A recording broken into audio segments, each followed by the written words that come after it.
Olá, turma! Hoje nós vamos relembrar um pouco sobre o conteúdo da nossa última aula, que foi suspense e sinopse, né? Então, nós comentamos um pouco sobre o que é uma narrativa de suspense e também o que é o gênero sinopse.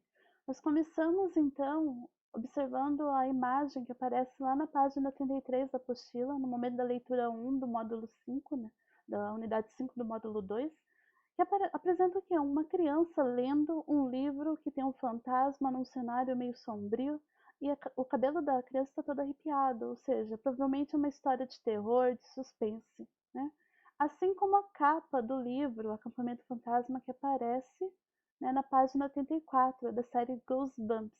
Tem uma imagem meio sugestiva, né? São uniformes andando e só uma criança realmente, né? Então gera um certo suspense. O que será que vai acontecer nessa história, né? Então nós vimos que a narrativa de suspense, né, tanto em livros quanto em filmes, geralmente despertam sensações de apreensão, né, provocadas por uma forte tensão e pela criação de expectativas. Então, o suspense é isso, é criar uma expectativa, a gente quer saber o que vem depois, o que vai acontecer na história, né? As características principais do gênero suspense é o desenvolvimento da história de modo a criar expectativa no leitor, né, pelo que será narrado. Normalmente, suspense também apresenta alguns personagens bem específicos, né, como assassinos e loucos, ou alguns até misteriosos, como fantasmas, monstros e seres sobrenaturais. Então, são algumas características das narrativas de suspense. Os filmes também têm esse mesmo olhar, né? Quando a gente assiste um filme de suspense, a gente espera que tenha algo muito interessante para acontecer. Então aquilo nos prende e nós queremos saber o que virá pela frente, né? E geralmente também causa um certo medo, um certo temor, né? Em descobrir o que será. Então, continuando, nós vimos também o texto B, lá na página 34, que é uma sinopse do livro, né? Acampamento Fantasma. Vamos relembrar então o que é uma sinopse, né? Você não acredita em fantasmas, não é mesmo? Os irmãos Harry e Alex também não acreditavam.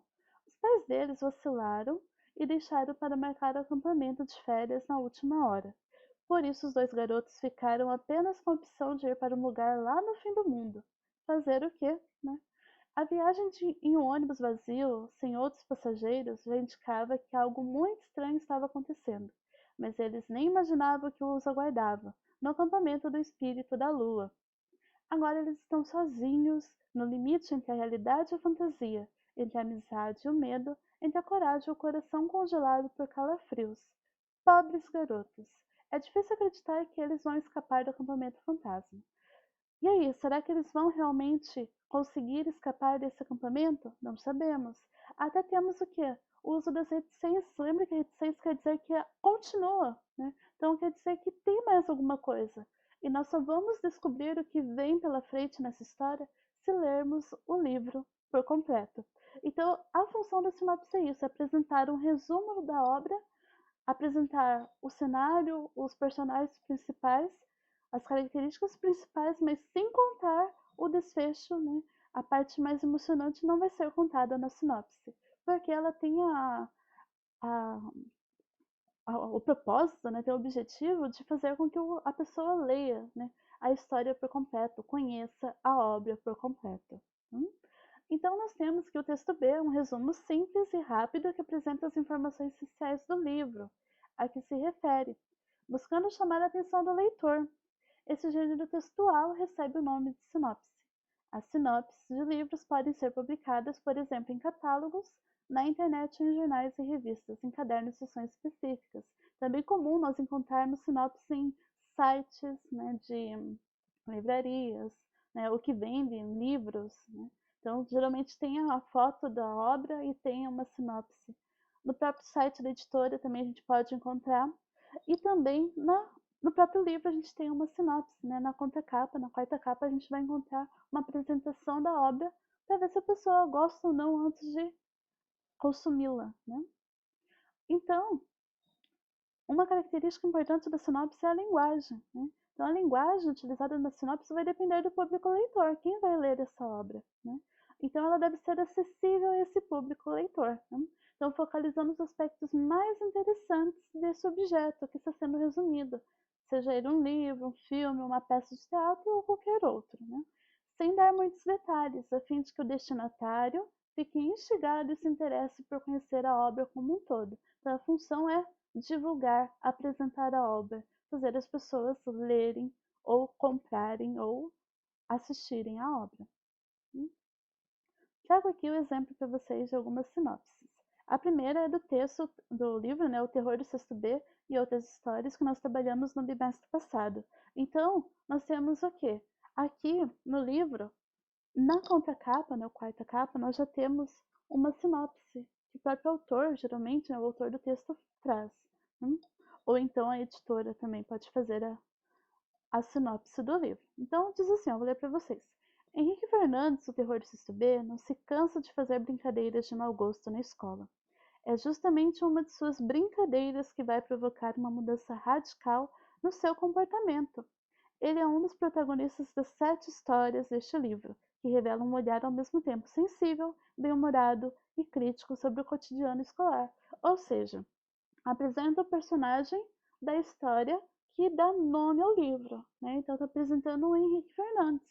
Tem 7 histórias, mas tem outros personagens também que não apareceram aqui. Então quem fez essa não, desculpa, essa sinopse, optou por apresentar apenas o personagem da história principal. Mas no site da editora, por exemplo, também tem uma sinopse do livro, que diz assim, ó, Henrique Fernandes, o terror do sexto B, não se cansa de fazer brincadeiras de mau gosto na escola. Ou seja, começa da mesma maneira que essa sinopse aqui. Porém, vai mudar um pouco. Vejamos aqui, ó. João Guilherme sempre adia a hora de fazer a lição de casa. Juliana resolve colocar um ponto final nas humilhações que sofre. Maurício tem 15 anos e um amor grande demais. Esses são alguns dos personagens das 7 histórias deste livro. Agora, nessa sinopse que está lá no site da editora, nós encontramos outros personagens, né? Além do Henrique Fernandes, que é o personagem da história principal. Então, são maneiras de apresentar a obra. Neste caso, é uma obra que tem mais de uma história, então posso apresentar mais de um personagem. Né? Mas eu não sei o que acontece, não sei como termina nenhuma das histórias, né? Só fica a curiosidade ali para ler o livro de maneira geral. Outro exemplo de sinopse, eu trago aqui o livro Pax, da Sarah Pennypacker. Né? Então, é este livro aqui, né? É um livro bem interessante que conta a história da amizade de um garoto e sua raposa e se passa num período de guerra. Né? Então, vou ler para vocês a sinopse que eu encontrei no site, né, de uma livraria que vende este produto. Né? Então, começa assim, ó, tem um título, essa sinopse lá do site, né? Uma história emocionante que vai conquistar crianças e adultos. Então, Peter e sua raposa são inseparáveis desde que ele a resgatou, órfão ainda filhote. Um dia inimaginável acontece. O pai do menino vai servir na guerra e o obriga a devolver Pax à natureza. Ao chegar à distante casa do avô, onde passará a morar, Peter reconhece que não está onde deveria. Seu verdadeiro lugar é ao lado de Pax. Movido por amor, lealdade e culpa, ele parte uma jornada solitária de quase 500 quilômetros para reencontrar sua raposa, apesar da guerra que se aproxima. Enquanto isso, mesmo sem desistir de esperar por seu menino, Pax embarca em suas próprias aventuras e descobertas, ou seja, é uma história de aventura, né? Uma aventura que se passa num momento difícil, histórico, que é a guerra, né? Mas que reforça alguns valores dos personagens, que é a amizade e a busca um pelo outro. Será que eles vão realmente se reencontrar depois de tanto tempo e apesar da distância? Para saber, só lendo o livro inteiro, né? Então, assim, é uma leitura bem interessante, uma história muito bonita. Fica a dica para quem quiser ler, né? Então, aqui nós temos um indício, né? Uma sugestão de leitura. E a sinopse é isso, ela apresenta os personagens principais, o Peter e a raposa, né? A Pax. E nós temos que ler o livro daí para saber o que realmente acontece no final. Então ele instiga o leitor. Então agora vocês vão fazer os exercícios das páginas 35, 36 e 37 da apostila para praticar, né? São exercícios que falam tanto da sinopse quanto da narrativa de suspense, ok? Então, por enquanto, é isso. Até mais!